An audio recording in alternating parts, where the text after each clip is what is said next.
Elgin disappeared into the hubbub below, but Mary was grateful to be above the chaos and dust of the Acropolis.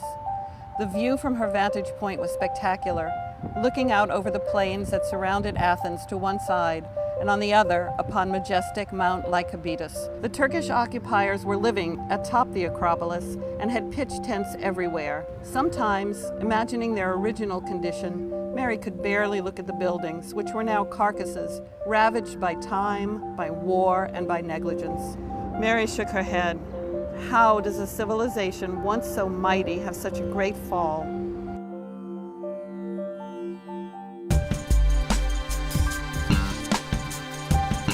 In the early 1800s, when Napoleon was raping the treasures of Egypt and Italy and putting them in the Louvre, the British decided to compete with him by disassembling the Parthenon and taking those magnificent Greek statues to the British Museum.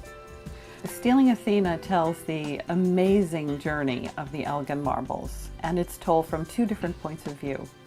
One is Aspasia, who was the mistress of Perikles during the golden age of Athens. Aspasia stood with Perikles at the center of this controversial project to build this grand temple to Athena. And then 2,300 years later, Mary Nisbet, my other heroine, who's the wife of the British ambassador to Constantinople, used all of her charms and her intelligence and her resources to help her husband deconstruct the Parthenon and take its treasures back to England. For 200 years, the Greeks have been trying to get those statues back. They're known as the Elgin Marbles. I have a daughter, a young daughter, and the whole time she was growing up, it really bothered me that she and her friends could never really name any powerful women from history. I would say, girls, tell me a powerful woman, and they would always say, Madonna. Well, the truth is that all women's history is hidden history. I'm afraid that we and our accomplishments were left out of the history books entirely. This is not because there's any kind of male conspiracy to cut women out of history. It's because history is traditionally written as a series of battles and conquests, and most women weren't directly involved in those battles.